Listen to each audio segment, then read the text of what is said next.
E aí, Simara Conceição aqui, estamos de volta para mais um episódio do podcast Quero Ser Dev.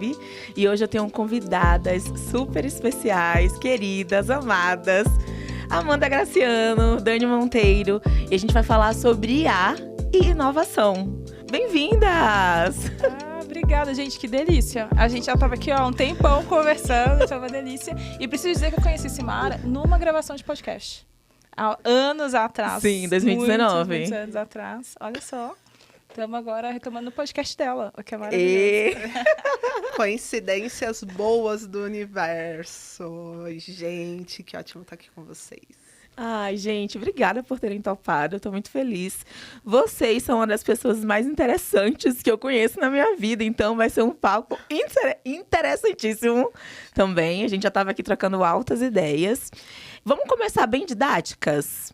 Então, explicar o que é inovação, por exemplo, explicar o que é IA também. Vamos começar didáticas e depois a gente chega aqui na vida real e caminhos possíveis, porque acho que o objetivo principal do podcast é mostrar que tudo isso existe, mas é mostrar também que existem caminhos possíveis para pessoas como a gente construir carreira na tecnologia, sabe? Então, vamos começar bem didáticas. O que é que vocês me contam aí de conceitos? Olha, eu sou do time que gosta do dicionário, porque as vozes da minha cabeça nem sempre têm tantas validações assim nesse mundo que a gente vive. Então, inovação no dicionário quer dizer fazer algo novo. E aí, o danado do algo novo quer dizer que depende do lugar, do contexto. E aí eu acho que isso é o que falta no dicionário, para ficar mais fácil de explicar. Então, tem coisas que da cidade onde a gente está, São Paulo, vai ser algo novo, mas talvez nos Estados Unidos não é mais. Mas o problema é deles, eles vão lidar com outras coisas novas e a gente com outras. Assim como quando a gente está falando de capitais e cidades do interior, tem essa diferença. Ou até de áreas do conhecimento. Quem trabalha mais com tecnologia digital vê isso com mais frequência, mas quem está, sei lá, num hospital não vê. Então, a inovação ela está muito ligada ao contexto, mas é, de fato, fazer algo novo, gente. Não é nada muito mirabolante, fogos de artifício, nada disso. Isso é uma outra coisa. Eu acho que um outro termo que pode ajudar muito, que aí vai para a Dani falar, é tecnologia. Porque tecnologia no dicionário não é celular, não é computador, e não é nada disso que está ajudando vocês ouvirem e ver a gente. Tecnologia é método e processo. Então, aquela comida que sua avó faz em casa, aquilo lá é tecnologia, porque requer um passo a passo. Né? Não tem como você fazer uma comida trocando o final pelo início, assim. Você tem um jeito de fazer as coisas. A agricultura também é uma tecnologia, né? A gente fala muito da tecnologia ancestral. E existe a tecnologia digital, que está aí nessas nuvens que não estão no céu, e que é o que a gente normalmente, quando fala que é trabalhar com tecnologia, a gente está falando desse tipo de tecnologia, né? A gente não está falando de tudo que é tecnologia. Porque senão a gente restringe tecnologia a um negócio que é muito pequeno, e o nosso conhecimento, as coisas que são passadas, né, de geração em geração, esse processo e método é tecnologia, e está escrito no dicionário, eu não inventei. Foi o Aurélio, alguém aí que inventou e escreveu lá. E aí, a inteligência artificial, Dani, conta pra vocês que ela que sabe tudo. Ai, gente, fiquei convencida agora. Mas inteligência artificial é uma coisa que já existe há bastante tempo. Desde 1956, a gente tem os primeiros estudos.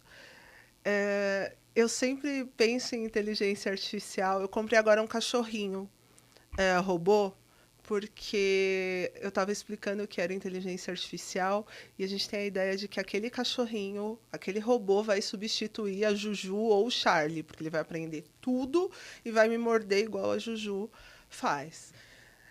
Inteligência artificial é alguma coisa que vai pegar muitos dados e vai aprender com esses dados.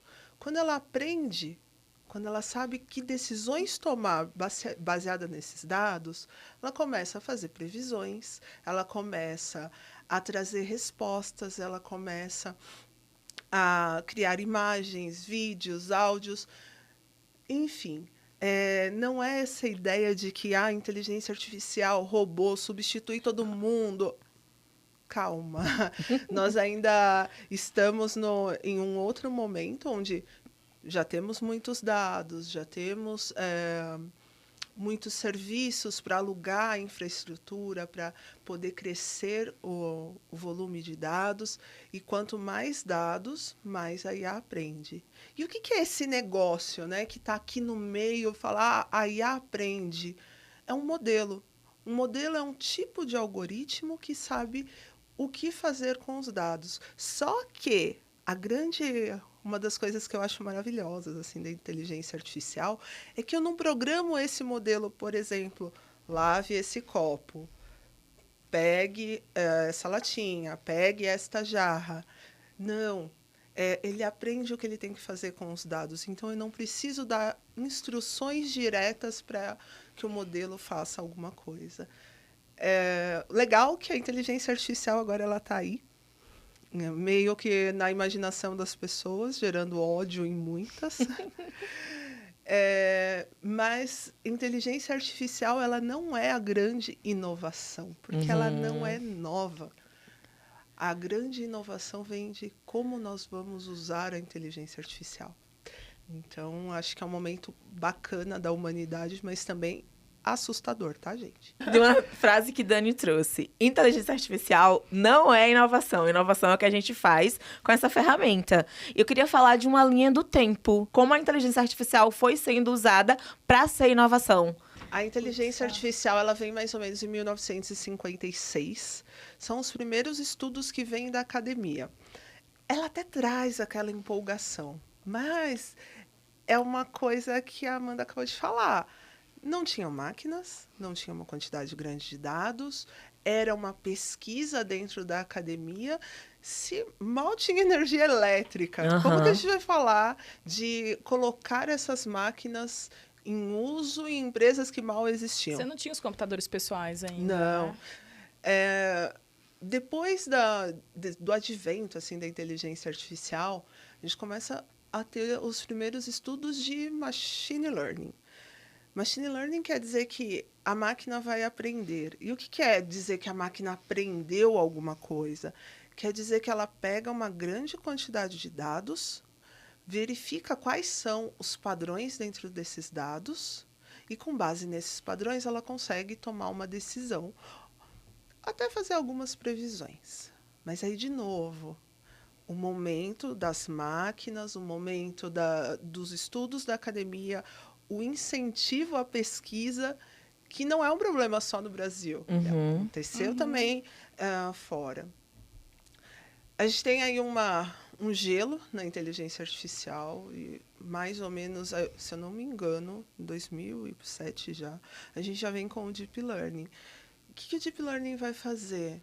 Ele vai tentar imitar o funcionamento do cérebro.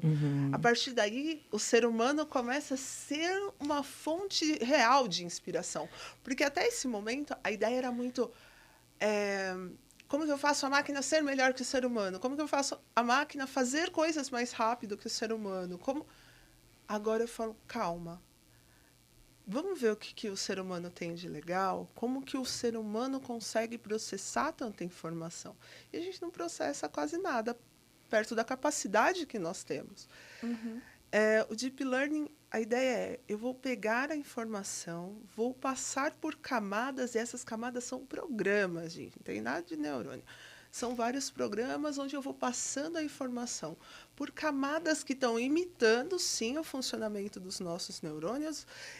Conforme eu vou passando a informação por essas camadas, cada camada é responsável por uma parte do processamento. Então, uma vai ver cor, a outra vai ver a borda, a outra vai ver o cenário, até que eu chegue no final e eu tenha um resultado.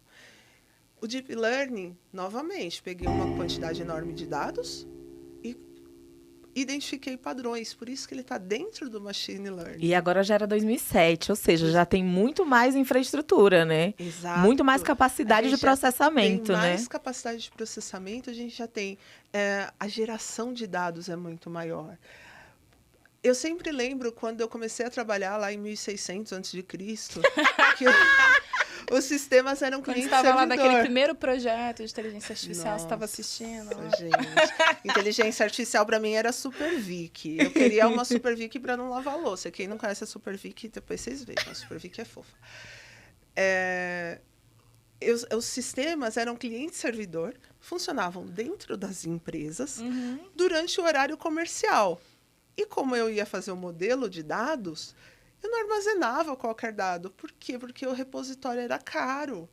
Se o sistema crescesse muito, o que ia acontecer? Eu ia ter que pedir para fazer um upgrade do servidor, da máquina física. Porque esse era o contexto que a gente tinha, e eu achava aquilo o máximo. E não tinha, né, a nuvem, nada disso, isso é super novo. Então, assim, o modelo, ele tinha que ter só as informações que efetivamente eram necessárias. De repente, eu chego em um momento onde os dados não são mais tabulares, não são mais linhas e colunas que armazenam no banco de dados. É a foto que minha avó me manda todo dia de manhã. Bom dia, família. Eu saí do grupo de família, agora é só com a minha avó mesmo. Estou me sentindo vitoriosa. Começa a ficar, a geração de informação começa a ficar bem diferente. Tudo que nós estamos conversando aqui está gerando informação que pode ser utilizada para alimentar um modelo de inteligência artificial. Por isso que eu sorrio, sabe? Para não falar assim, eu usei um programa e vi a sua microexpressão. Isso é super possível hoje. Uhum. Então, a gente tem aí a mudança do volume porque a gente tem mais oportunidade. Agora a gente tem a cloud, todo mundo, quer dizer, quase todo mundo tem celular.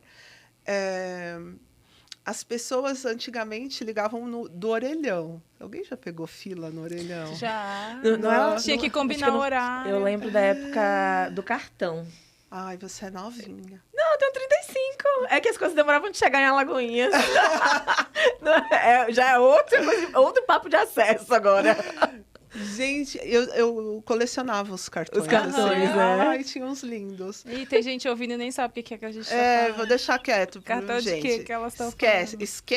Esqueçam, senão vocês vão descobrir o botão. Ou, às vezes, o vizinho, né? Quase ninguém tinha telefone, aí alguém tinha que chamar porque estava ligando, família, etc.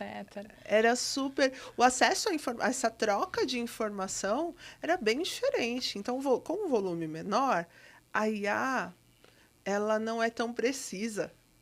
Então, o que acontecia? Não tinha nada de inteligência artificial há 20 anos atrás? Tinha. Em ramos específicos onde eu tinha um certo volume de dados. O lance agora a gente tem cloud. Então, eu posso crescer a minha infraestrutura conforme eu preciso. Uhum. As conexões melhoraram muito. Então, você vê que você consegue ter um grupo de família com aquela tia que mora num lugar super longe e a comunicação é praticamente em tempo real. Todo mundo está gerando dados o tempo inteiro. Vivemos num Big Brother eterno. E o que fazer com isso, né? É aí que entram as inteligências artificiais que existem hoje.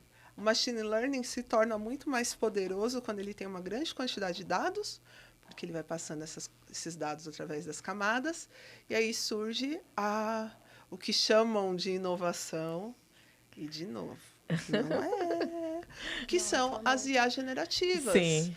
que pegam volumes de dados gigantescos e geram alguma coisa. E geram muito bem na maioria das vezes. Uhum. E foi em 2021 que os primeiros estudos da IA generativa... foi mais ou menos em 2021, gente. A minha memória é de peixe beta, não sou o ChatGPT, para lembrar datas. Mas até você foi bem cronológica. Não foi? Gente, eu não consigo lembrar os anos. A IA generativa ela vem com essa grande vantagem, porque ela está dentro do Deep Learning, também precisa de uma quantidade grande de dados, mas agora... Ao invés de falar com a IA através de comandos, através de códigos, eu falo com a IA em linguagem natural, ela processa uma grande quantidade de dados e me traz as respostas. Isso daí a gente continua conversando. Eu acho que tem uma coisa legal, assim, que vale dizer também, é que hoje, primeiro que o servidor... A gente aumentou a capacidade dos data centers, né? Então, você tirou o servidor da loja. Eu trabalhei numa empresa que tinha servidor e foi botando tudo para a nuvem. Tem um apego com a sala de servidor, né? E para você explicar que tanto faz, porque agora a entrega vai ser muito parecida e se bobear melhor, é difícil porque a gente normalmente gosta de encostar nas coisas, né? Tá na nuvem, que não é bem nuvem, não tá no céu, as coisas talvez estão mais debaixo da terra e no mar. Mas a gente aumentou a capacidade de outros lugares, o mesmo espaço físico, processar mais informação. Então, tem uma coisa muito legal da AI regenerativa e etc., que é assim... eu não preciso nem de usar o espaço do meu computador ou do meu celular, porque isso está sendo usado em algum outro lugar, né? Tipo, essa informação, ela, né, você liberando ali o acesso ou não, ela vai ficar armazenada em algum lugar ou depois de X tempo, ela vai embora. E a capacidade de processar também mudou ao ponto que hoje a gente espera minutos.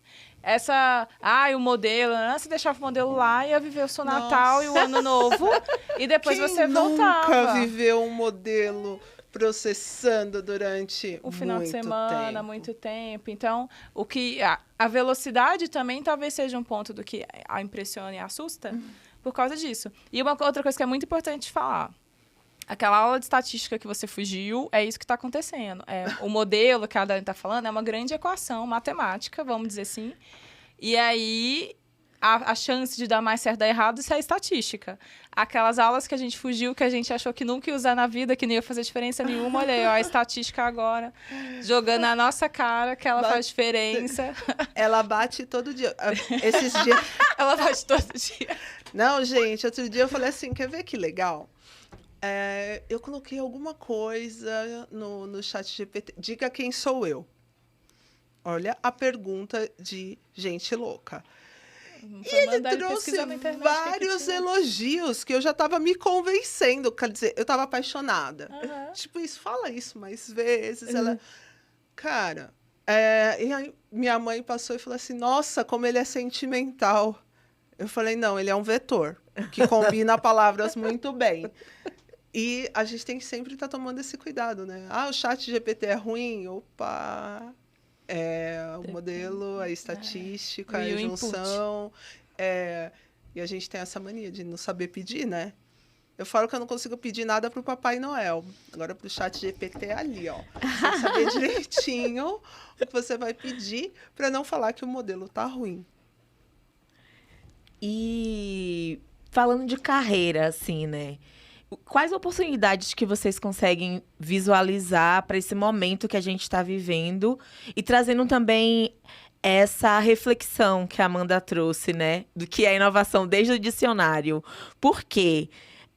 Eu costumo pensar que eu aprendi muito como inovar com minha mãe, com minha avó, né? O que a gente traz de ancestralidade para fazer a diferença quando a gente tem esse tipo de ferramenta nas nossas mãos, né?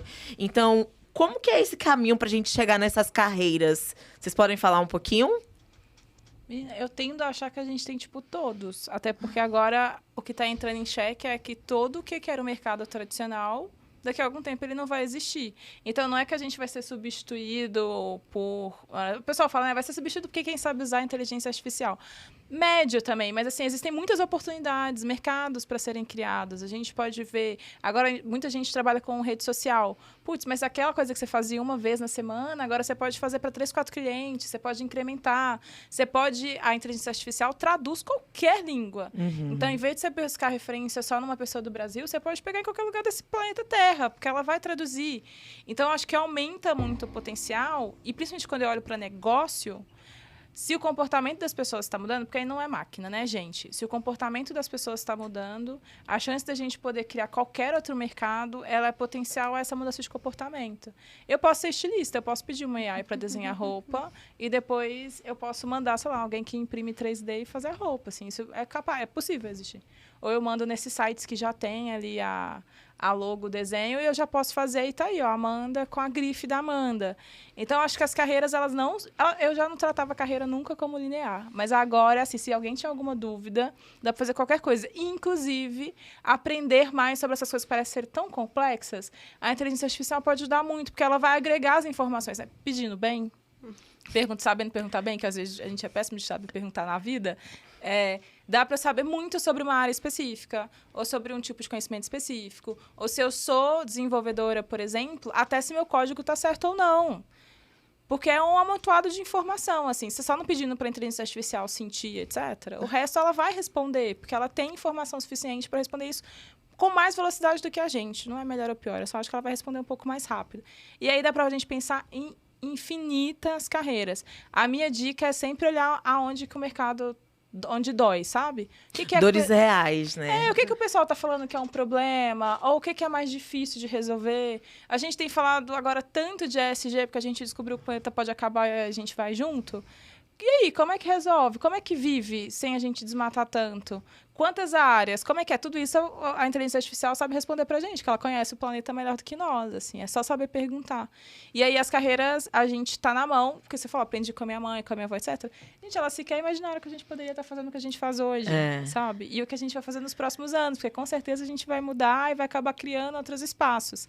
Aproveitar esse momento de tecnologia exponencial é ótimo pra gente botar isso debaixo do braço e ir descobrindo, né, e capinando um mato que ninguém capinou ainda, né? Tipo, nem pessoas parecidas com nós, nem as diferentes. Tipo, é novo para todo mundo. Para todo mundo. E as oportunidades estão aí, né? Tipo, vários cursos disponíveis ao redor do mundo. A gente não tem mais a desculpa da Não língua. tem, Eu e acho agora fantástico. traduz. Eu acho sensacional. Eu fico falando no meu Instagram. Agora somos globais.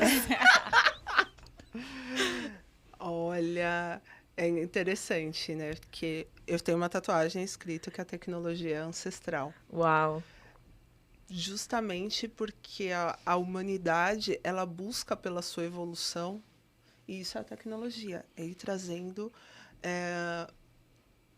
coisas, objetos, processos que façam com que a gente sobreviva com um esforço menor e consiga entregar algo com o menor esforço. Eu adoro o menor esforço, mas vamos deixar isso para lá. É sério, gente. Coisas rápidas e com o menor esforço. Então, por que eu vou usar, né, inteligência artificial? Porque eu quero entregar mais no menor espaço de tempo, gastando menos. As carreiras na área de dados, na área de inteligência artificial, elas têm ficado muito críticas, porque as empresas querem usar, mas nem sempre elas estão conseguindo ter essa mão de obra. Quem é que conhece E IA? compreender para o que quer usar, né? Tá bem nessa hora. Esse é o desafio número 2. E eu acho que essa é a grande sacada, porque, tirando... Eu acho que a maior parte da população tem essa capacidade de escutar, ou de traduzir, ou de ver, e todos os sentidos que são naturais, né? Para a maior parte das pessoas, um ou outro. Por exemplo, eu não escuto. Então, em uma reunião onde as pessoas estão falando muito, provavelmente eu vou estar escrevendo. Mas isso me ajuda a esquematizar e mostrar para o time o que nós temos. Então, é um momento de possibilidade de inclusão de pessoas diversas, porque agora os nossos talentos começam a valer muito, muito mais. Porque eu consigo dar visões específicas de acordo com as minhas experiências, de acordo com as minhas habilidades. Então, o que me assusta é que muitas vezes... E eu também, gente, de vez em quando dá uma vontade de ficar embaixo da mesa escondida, normal. Mas que nós precisamos nos arriscar. Uhum. Tem a vaga...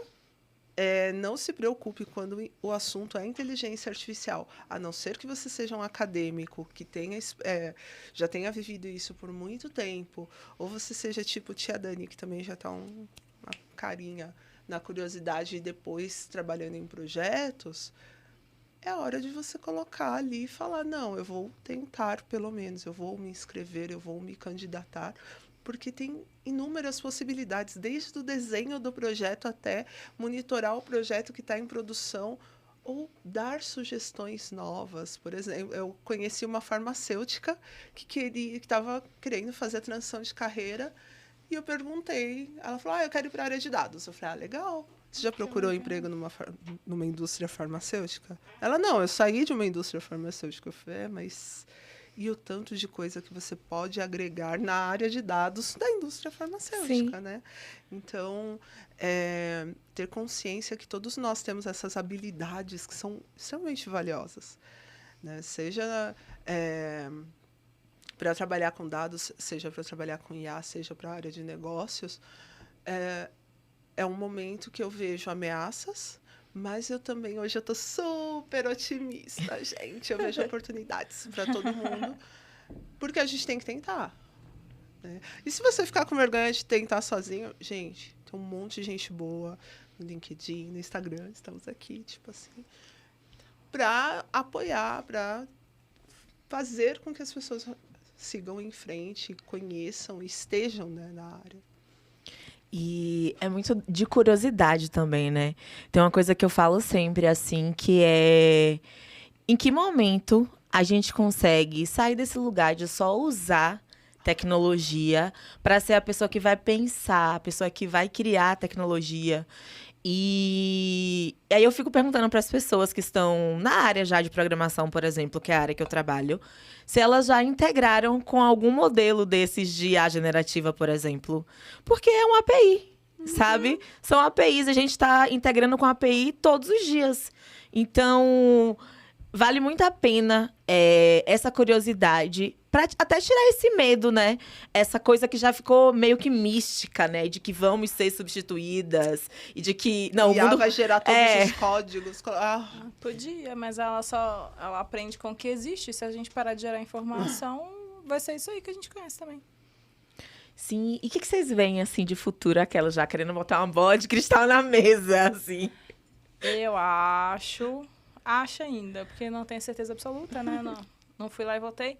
Mas eu acho que a grande pegadinha é que, no final, não tem nada a ver com isso. Tem a ver com a gente vai sobrar tempo. E aí, essa vai ser uma grande pegadinha. Porque a gente só sabe trabalhar, só sabe ficar no computador, ficar nas redes. Na hora que sobrar tempo... Você acha? Que a gente vai sobrar tempo. A gente vai conseguir automatizar. E aí? Você vai ter 2 empregos, vai ser tipo Julius. A gente já tem, né? Mas oficialmente, o que é que a gente vai fazer? A gente vai fazer uma atividade física, vai aproveitar a vida com a família, vai viajar mais. A sociedade pós-moderna não parou para pensar nisso.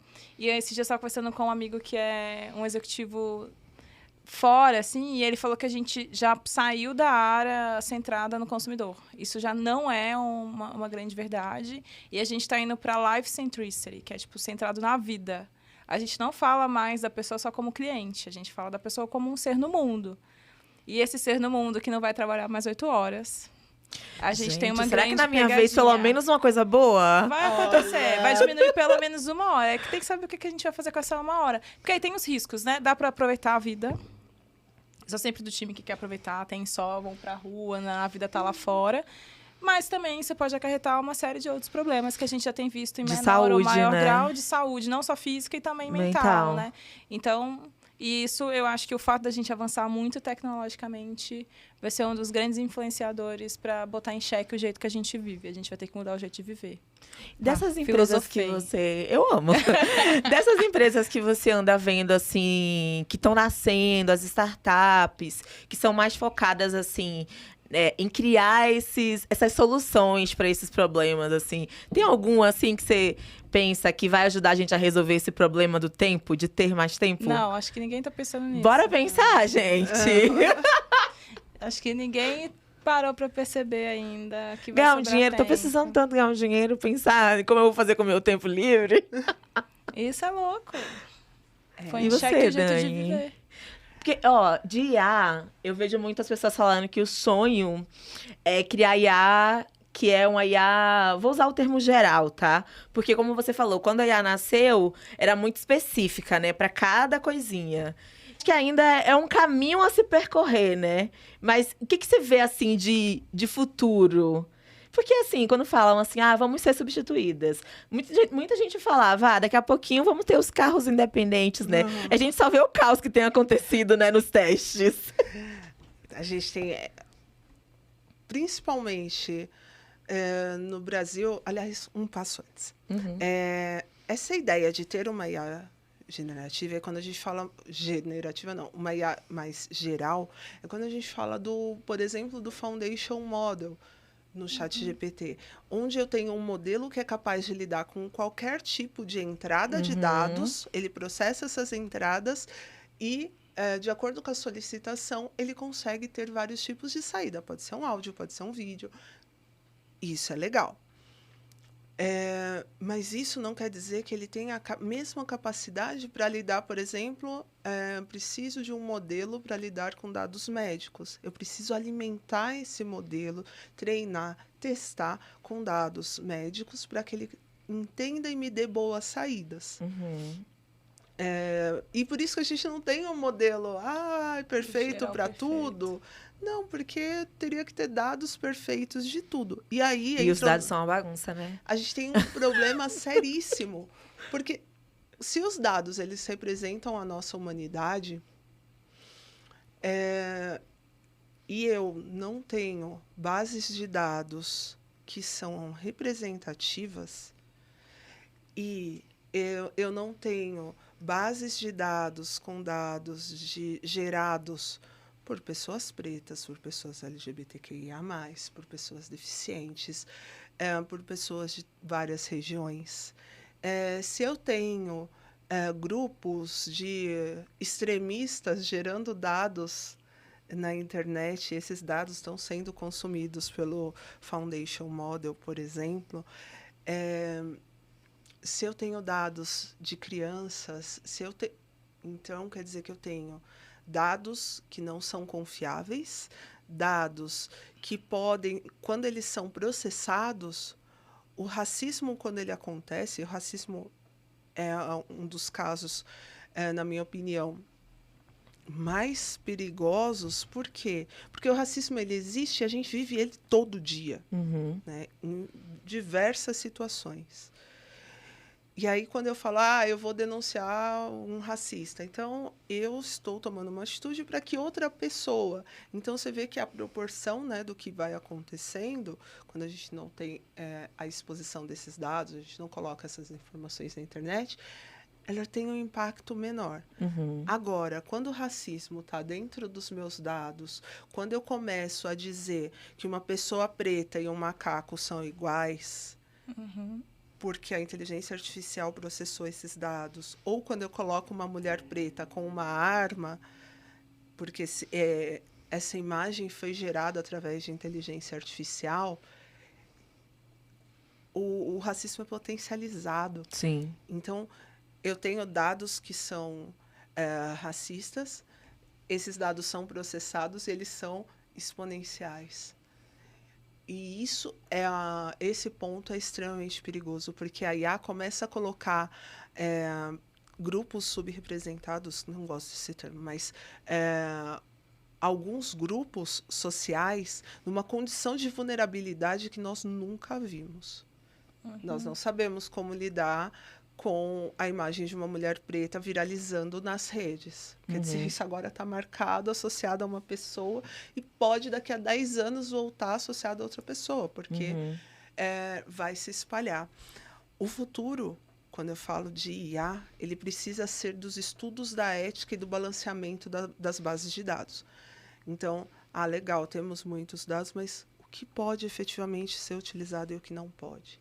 Eu não vejo a IA nos substituindo, mas se a gente não tomar cuidado, eu vejo a IA nos colocando como se colocasse todo mundo dentro de uma caixa. Alguns vão ter oxigênio e outros não. Uau. Então, esse é o futuro. E é por isso também que nós precisamos estar na tecnologia, mas na posição de criadores. Sim. Legal, eu tenho o ChatGPT, bacana, como ele funciona? Sim. Eu consigo questionar efetivamente o funcionamento dele, que dados que foram utilizados, ou para o meu cliente, que dados você vai usar para fazer essa entrega.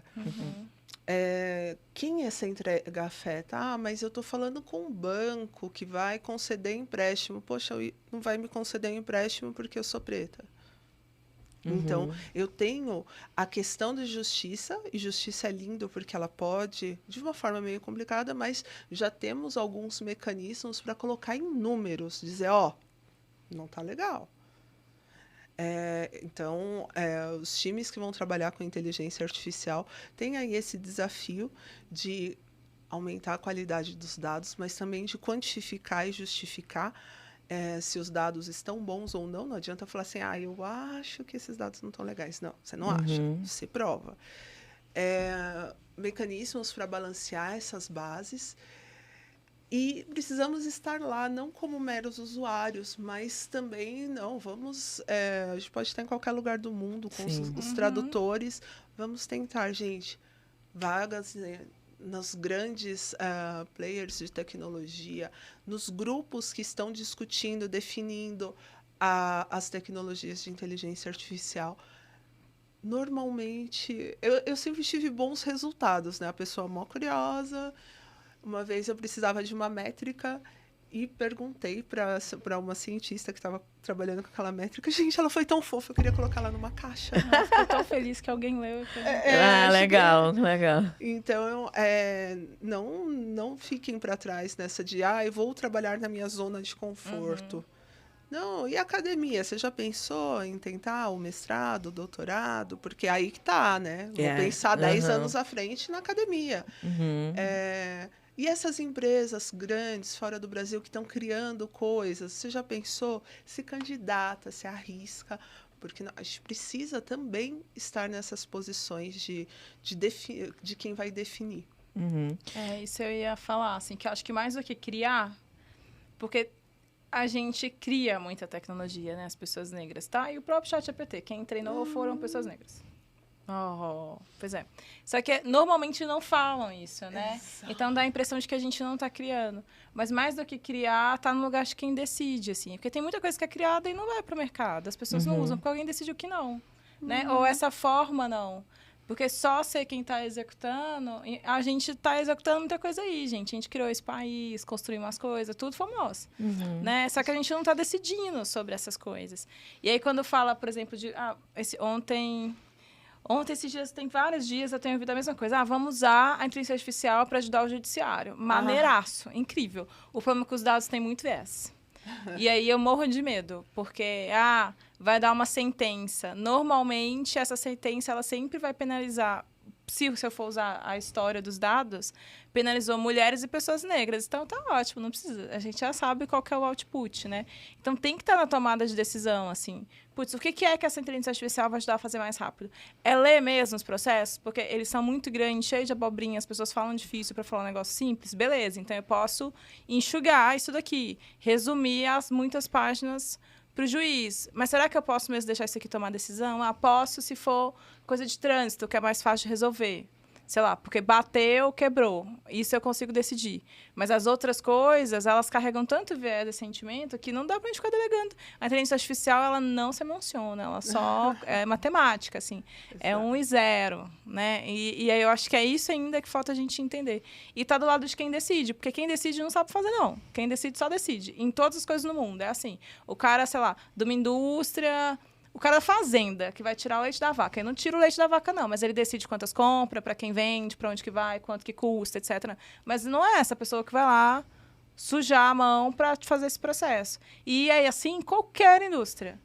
O CEO da OpenAI, mentira, porque ele é um nerd, ele deve ter feito. Feito alguma coisa. Mas ela da Microsoft hoje, que é maravilhoso, um excelente gestor. Mas assim, ele está muito distante de tudo que a empresa está fazendo em termos de produto lá na base. Mas ele está decidindo investir no OpenAI, está decidindo colocar dinheiro em tal lugar. Esse processo de decisão é muito importante. E aí é o que a Dani falou, tem que arriscar. Porque como a gente não está lá, não é gostoso, não é confortável, não é legal, não é tão divertido. As pessoas pensam muito diferente de você. Mas se não começar a ocupar esses espaços, esse cenário, que ele é um cenário ruim, que ele não vai, a gente não tem vantagem nenhuma, ele é o que tem mais chance de acontecer ainda, justamente porque a gente...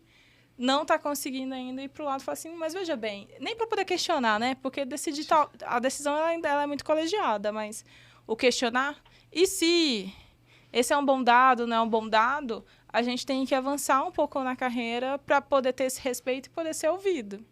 E aí é só quem se aventura, porque não é confortável, não é um lugar gostoso e quentinho. Tem outras coisas muito mais confortáveis para fazer na vida profissional. E eu tenho 3 pontos, assim, dessa parte da nossa conversa. Primeiro, eu recomendar um livro, Algoritmos de Destruição em Massa, da Cathy O'Neil, que tem vários exemplos desses que vocês trouxeram hoje. Então, vale muito a pena ler, conhecer esses exemplos, porque já são discussões, né, que estão acontecendo e que precisam ser acaloradas nesse momento que a gente vive. Outro ponto é, para a gente chegar nesse lugar de tomar decisão, a gente vai precisar partir de algum lugar. Dentro dessa coisa de chegar no lugar de tomar decisão, é a gente primeiro se ver nesse lugar. e entender a trajetória que a gente vai ter que percorrer, sabe? O primeiro passo, o primeiro Olá Mundo, a primeira API, a primeira integração com a nuvem. Opa! Virei tech lead, já tô decidindo uma pequena... Esse componente não vai, sabe? Vamos contratar outro prestador de serviço. E aí você vai avançando nesse caminho de tomada de decisão, né?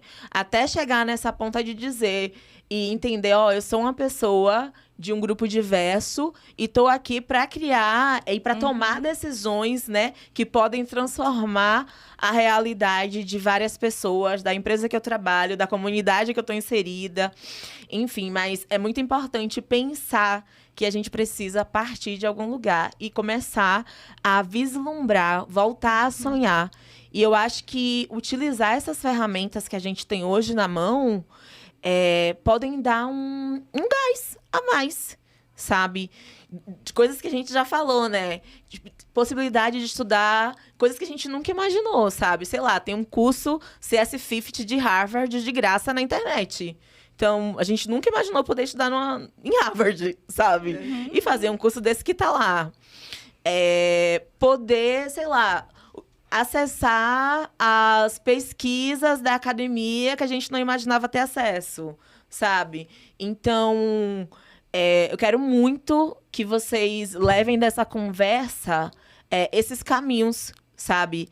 Que essa galera que vai ouvir, ver a gente, leve esses caminhos e voltem a entender, não... As pessoas que estão aqui na minha frente são executivas, tá? Então, assim, elas tomam a decisão, sabe? Então, que a gente possa se espelhar, sabe? E eu quero continuar, a gente ainda tem um tempinho para falar. E eu quero continuar falando disso, assim. Como que foi a trajetória de vocês para chegarem nesse lugar, assim, de tomar decisão, né? Como que tem sido? Me conta. Pra gente começar já a continuar inspirando essa galera. Conta aí, Dani, como foi? Cara... Eu sou a pessoa anti-tecnologia. Sim, a tecnologia nunca teve nada a ver comigo, embora meu pai trabalhasse com aviação. Então, eu achava divertidíssimo mexer com ferro de solda, me queimar, mas era o máximo de tecnologia para mim. Eu queria ser fisioterapeuta. Olha só. Deus teve piedade dos meus pacientes. E quando eu prestei vestibular, e quando eu fui fazer a matrícula, minha mãe era copeira num hospital e falou que não tinha dinheiro nem para eu ir. Aí eu falei, beleza, mas eu tinha ganho a inscrição da FATEC. Então, como era uma coisa que eu não queria, eu não fui nem ver o resultado. Não passava pela minha cabeça. E aí um dia ligaram na minha casa, sabe aquele dia que você tá assim, meio decepcionada com a vida, comendo pipoca, assistindo a sessão da tarde, pensando, o que eu vou fazer? Preciso ganhar dinheiro, quero ir naquele rolê, o negócio de o que eu vou fazer, não tem como pedir. E aí, tipo, me ligaram e falaram, então, você não vai fazer sua matrícula? Eu falei, se o universo está me mandando ir fazer a matrícula, eu vou, né? Então tá, tecnologia, eu vou. Eu odiei a faculdade do primeiro momento que eu pisei nela até o último. Eu detestei todas as aulas, eu detestei o curso inteiro, eu detestava os estágios, eu detestava tudo. Eu era a pessoa que chorava na escada. Eu era a pessoa... Quantas das mulheres na sala? Eram tipo 50 homens e 6 mulheres. Quantos pretos na sala? Eu lembro de um. Eu e mais um. Então, foi um período extremamente difícil, assim, e os estágios eram terríveis.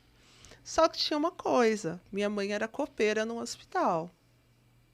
E eu ganhava mais do que ela no estágio. Então, eu não tinha essa ideia de, tipo, não estou feliz aqui, vou sair. Não, tinha responsabilidade, eu precisava ficar. Até porque, se eu fosse pensar o que eu ganhava no estágio e o que eu ia ganhar se eu saísse da faculdade, nenhuma outra área paga igual tecnologia, gente. É uma realidade totalmente paralela. Então, eu fui ficando, até que em 2005 veio o SQL Server. E eu trabalhava com vários homens que falaram para mim, faz um teste, não deu certo fazendo o teste, mas eu gostava de programar.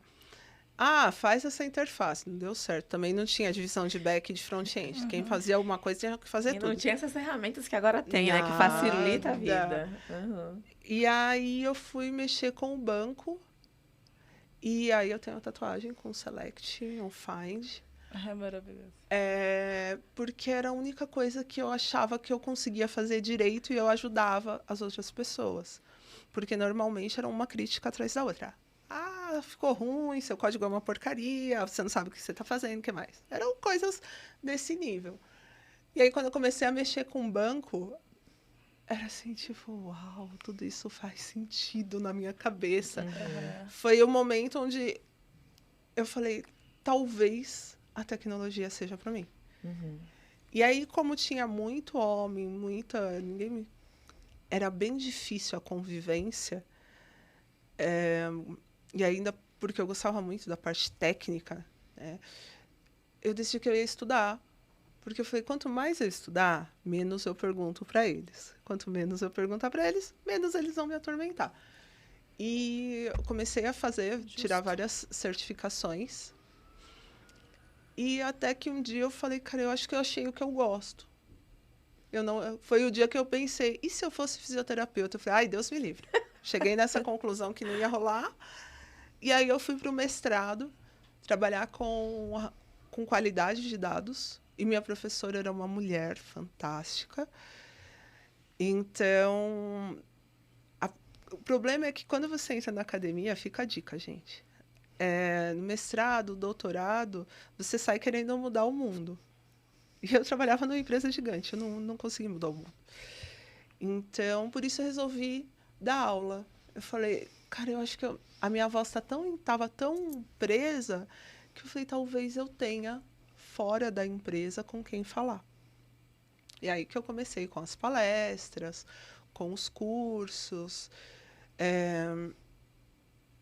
porque era uma coisa assim que sempre me fez bem ter um motivo.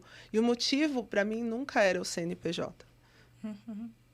A tecnologia, por si só, eu gosto, né? Eu gosto de acompanhar a evolução, as possibilidades, de poder dizer, este caminho é melhor, porque eu sei, porque eu estudei, e ter essa certeza. Mas o que eu gosto mesmo é o impacto. Porque a tecnologia não é o sistema que vai mudar a vida de alguém, né? Eu lembro que eu fiz um sistema para cálculo de medicamento, de quimioterapia, e o meu primeiro pensamento era que o médico era meu usuário. Era com ele que eu precisava me preocupar. Quando eu vi o sistema em produção, eu tive noção que aquilo que eu tinha feito impactava a vida de várias pessoas, da família de várias pessoas. Então, a tecnologia ela existe para melhorar vidas, né? Para simplificar as vidas, para trazer mais benefícios. E aí eu acho que eu me encantei com ela. Porque quando por que eu gosto tanto das palestras? Porque quando eu vejo que um pontinho do que eu gosto, do que eu conheço, pode ajudar uma pessoa que está ali me vendo, que vai passar para outra pessoa, que vai passar para outra pessoa, sem querer você vai criando, ou sem querer não, né? Querendo. Bem intencional. E você acaba mudando o mundo. Você disse que não mudou nada, você está mudando, né? De uma forma ou de outra, né? Você vai tendo as chances e é justamente de se imaginar. Em que posição você quer estar? Eu vou palestrar na ONU. ONU, estou aqui. E aí eu me imagino sempre nessa posição, mas o que eu preciso para estar lá? Então eu consigo ter aquela sacada. Quero ganhar muito, mas será que eu tenho essa capacidade para ganhar tanto assim? Se eu não tenho, eu vou adquirir, porque eu tenho um objetivo. Então, acho que uma das coisas que e quando eu esqueço, eu sou a maníaca das canetas coloridas e papel.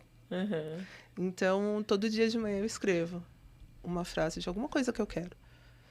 Só para falar, se não está na minha cabeça, agora passou pela minha mão, para deixar bem claro para onde eu vou. Né? Qual que vai ser o caminho. Aí foi isso, assim que eu cheguei aqui. Eu não sei como eu cheguei aqui pedindo Uber.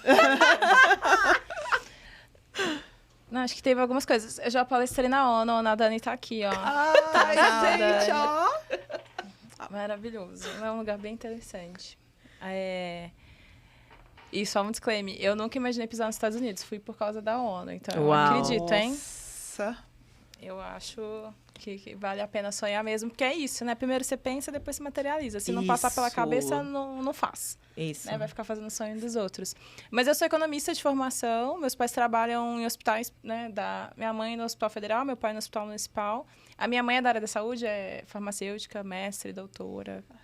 Muito, muito gênia. O meu pai, ele trabalha no Hospital Municipal. Então, assim, eu sabia que o hospital não queria trabalhar. E aí, putz, o que vai fazer? Não sei o que lá. Eu encontrei a economia no meio do caminho, porque eu sempre gostei de tudo. Então, eu fui aquela pessoa que tirava nota boa em tudo, conversava lá no final da sala, atrapalhava todo mundo e tirava nota boa. Essa era eu. Né? No meio dos caminhos, assim. Muito nerd, mas ao mesmo tempo um tanto sociável, né? Tagarela, né? Mas eu sou uma introvertida, extrovertida, fiquem aí com essa informação, porque sou quieta também. E aí, quando eu encontrei a economia, eu falei, putz, isso aqui pode ser muito legal, vou fazer. Eu gostei do curso, o curso inteiro, faria economia de novo. Mas eu ficava com medo do que eu ia fazer, porque todo mundo lá era filhinho de papai, sabe? O pai tinha um negócio, a mãe tinha um negócio, eu falei assim, putz, ferrou, porque... Vou fazer o quê? Eu fiz estágio durante a faculdade inteira. E aí, essa coisa da grana, eu falei, olha, aqui ganha dinheiro, aqui não tanto. As empresas de tecnologia ganham, não tanto. O mundo da tecnologia era muito distante do meu, né? Tipo, é economia real, assim, o que eu vi em casa, na família. Meus tios são professores, né? Então, era aquela coisa muito da economia real, assim. Era o sonho que eu imaginava, era fazer alguma coisa mais perto da economia real. Depois que eu me formei, e aí eu me formei muito nova. Eu entrei na faculdade aos 17, me formei aos 21, mas lá em casa todo mundo, porque os meus pais colocaram todo mundo na escola antes. Eu também. Porque, assim, não tinha com quem ficar essas crianças, elas tinham que ficar um período do tempo. Então, quanto antes deu para botar essa galera toda na escola, a gente foi. Então, eu não tomei nenhum pau, vamos falar assim. E aí eu acabei passando, então eu terminei a faculdade com 21 anos. Não sabia nada da vida, né? Imagina o que mais que eu ia fazer para ganhar, viver pro resto da vida com a profissão que você escolheu. A decisão da vida. Nossa, muito sério. Até hoje eu não sei escolher coisa para a vida, imagina 15 anos atrás. E aí, eu encontrei o mundo da tecnologia por uma coisa muito curiosa, porque eu sou de Belo Horizonte, meu sotaque já condena, que eu sou mineira em algum momento. E aí, BH é um dos polos de startups do país. E eu não sabia disso, não. Eu passava por os lugares, achava muito diferente, achava chique. Eu falava assim, putz, isso aqui deve ter a ver com a moda, com entretenimento, né? Um dia eu descobri que tinha a ver com tecnologia. Achei essa galera muito louca, muito interessante. Falei, putz, quero trabalhar com isso. Mas eu não queria, naquele momento, trabalhar nem empreendendo, nem codando, nem nada. Porque eu falei, eu não tenho esse talento e eu não tenho esse dinheiro também para ser dona de nada. Assim, não tem como. Como é que eu vou pedir dinheiro para quem? Então, eu fui atuar no backstage, que era ajudando aquelas pessoas a fazer com que os negócios delas dessem certo. Né? Justamente por ser economista, entender um pouco de mercado, e aí eu passei por 1 milhão de coisas. Aceleradora, trabalhei com cientistas, o que é super curioso, porque um PhD consegue falar horas de uma coisa, mas é muito difícil sintetizar a informação por outro lado. Né? As pessoas, quando você é muito técnico, você tem muita dificuldade quando você precisa ser generalista. Então, eu trabalhei com milhões de coisas. E aí, depois, eu me mudo para São Paulo para continuar fazendo esse trabalho, mas aí já com níveis diferentes, né? Antes eu lidava mais com os cientistas. Quando eu mudo para cá, eu comecei a lidar com country managers das companhias que a gente trabalhava. O que é uma experiência muito louca também. E aí, eu acho que isso me ajudou também a crescer rápido, né? Porque ou você vai... Eles vão te engolir, porque eles já estão no mercado há 500 anos, e você acabou de chegar, eles sabem que você acabou de chegar. Ou você aprende rápido, né, para você também conseguir pressionar e exigir tempo, espaço deles. A hora que eu acabo entendendo mais de tecnologia, do criá-la, passo um pouco disso, que eu sou um tanto curiosa, então, como é que faz? Para que serve? De onde que vem? Mas na economia, na aula de estatística, você coda. E coda em Python. E eu me divertia quando a gente fazia isso. E aí, quando eu comecei a ficar mais perto da parte técnica, não é difícil entender, porque a lógica é a mesma, né? Então, para mim, nunca foi muito difícil. Tá me enrolando, deixa eu ver essa tela em branco para eu entender o que você tá fazendo, que código é esse. Então, tipo, abrir página no web, tem várias coisas que eu sei fazer, justamente dada essa curiosidade, e porque o conhecimento, tipo, a base dele é muito parecida. E nas aulas de estatística, se eu quisesse fazer os modelos do jeito que eu queria, eu tinha que codar, porque os ícones ali, aquelas coisas, elas não seriam suficientes, né? O que já estava pré-definido não era suficiente para fazer o que eu estava querendo fazer. Eu fui monitora de estatística na faculdade, então tem um pouco disso. Não, eu fugi só da academia. Eu ainda vou fazer um mestrado, um doutorado. Na verdade, eu vou fazer um doutorado. Mestrado eu não vou fazer. Mas preciso descobrir uma louca que queira topar essa, porque quase ninguém quer colocar o dele na reta ou dela quando a pessoa fala que não quer fazer o caminho todo. O meu irmão é dev. Olha... E aí, só acho que tem 2 mais no mundo da tecnologia, outros, nós somos 4, 2 um pouco mais na economia real, mas veio muito desse lugar. O que eu fui entendendo, e aí acho que quando você fala do autoconhecimento faz toda a diferença, eu tenho problema com figura de autoridade. Eu sempre fui a pessoa que questionava. Minha mãe vive falando que eu terminava a frase falando assim, faz sentido? É assim, então eu sempre fui argumentadora. E à medida da vida profissional que eu percebi, porque aí é assim, eu posso ter problema com figura de autoridade, mas eu posso em algum momento substituí-la, porque se eu também não tenho as skills, a gente continua com o problema e vai viver a vida, né? Exato. Mas na hora que eu percebi, em alguns espaços, que eu conseguia também liderar esses times, mesmo não tendo todo o conhecimento, que eu conseguia olhar de uma forma mais holística, que é o que a graduação me deu, porque acho que o economista, você aprende a olhar para tudo, mexendo uma coisinha por vez, assim. Se é gente, se é número, o que for, você aprende a desenvolver um pouco desse olhar. Aí eu me apaixonei pela área de gestão, porque eu também acho que existe um poder incrível nesse lugar, sabe? Se você está numa companhia muito grande e é ela que decide a aplicação, decide o caminho da comida, sabe? É o supermercado. E se eu decidir não comprar daquela empresa de bebida, não vai ter naquele lugar aquela empresa de bebida, porque eu escolhi não ter. É um nível, assim, por isso que eu falo que a gestão ela é muito importante, porque é um nível de controle indireto sobre muitas coisas que a gente normalmente acaba não percebendo. E aí, acho que foi um pouquinho do tipo, putz, mas isso aí eu também sei fazer, né? É só isso. Isso aí eu também sei fazer. Vem com muitos outros desafios, sem dúvida. Acho que o principal é o fato de ser muito nova. No ambiente que eu tô, eu normalmente sou, sei lá, a média é 10, 15 anos a mais do que eu tenho, mas ao mesmo tempo eu gosto de aprender, né? Então não tem problema nenhum de ser mais nova num espaço que as pessoas já estão lá mais tempo, que eu aprendo mais rápido, mas ter essa opinião, um pouco dessa voz que a Dani falou também sendo levada em consideração ali e podendo transitar, né? Porque se eu não sei, não tem problema não, vou descobrir. Como é que faz, gente? E se eu usar assim, e se eu usar assado, né? Para que lado que vai? E um pouco desse comportamento eu percebo que ele está dentro de casa. Então, eu lembro lá quando meus pais compraram um computador, porque eles acharam que faria sentido ter um computador em casa. O meu pai depois montou vários outros computadores. Meu pai nunca foi um desenvolvedor, mas ele sabe fazer tudo. Meu pai ama Linux desde que eu ouvi falar daquele pinguim na vida, assim, comprava CD. Então, a gente foi vendo meu pai se apaixonando pela tecnologia, pelo computador, por ter esse acesso, se conectar. E, aos poucos, cada um foi fazendo suas coisas, né? Então, hoje, quando eu olho para as minhas redes sociais, quem edita meus vídeos é o meu outro irmão, que não é dev. E que sempre desenhou muito bem, mas inclusive, hoje... tá editando babado. Menina, tá editando maravilhoso. Tá e ele sempre desenhou muito bem. Em algum momento, ele descobriu que aquele dom do desenhar no papel, ele podia também ser teletransportado para a tela. E aí, o que eu falei lá, gente, a gente dá para inventar as carreiras, que foi mais ou menos o que eu fui fazendo, né? Imagina como é que uma economista, de cara, você pensar que a pessoa vai trabalhar com tecnologia. Aí eu brinquei e falei, putz, eu já palestrei na ONU também, já fiz um tanto de outras coisas. É um pouco dessa coisa de ser hacker mesmo, né? Uhum. Putz, esse conhecimento, ele é o conhecimento mais necessário do momento. É o conhecimento que a gente tem. Ninguém sabe muito bem o que fazer. E a gente tá na crista da onda. Então, assim, não é que a gente também sabe, mas a gente sabe mais do que quem nunca teve contato com isso, né? Sim. Então, esse conhecimento interligado, tipo, quem entende mais o mundo e a gente que entende um pouco mais de tecnologia, é o que vai precisar para guiar as coisas lá da frente.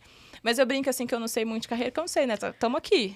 Mas pode ser que daqui a pouco isso se transforme, vira outras coisas. Eu hoje sou muito tranquila com o fato de não ser linear, né? Então, júnior, pleno... E aí, eu acho que a Dani falou, vamos arriscar, e fica livre com o nome do cargo. Nome de cargo a gente inventa. E inventa mesmo, assim. O que você acha bonito? Aí alguém enfia lá, você acha que você... eu não posso ser isso. Pode. Alguém inventou. Nem a pessoa que vai te entrevistar primeiro sabe o que é. Então, e a gente tá nessa fase. A gente vai ter um nome tanto de cargo louco aí. E estamos por aqui agora, neste lugar, mas daqui a pouco a gente vai fazer outras coisas, sem dúvida nenhuma. Ai, gente...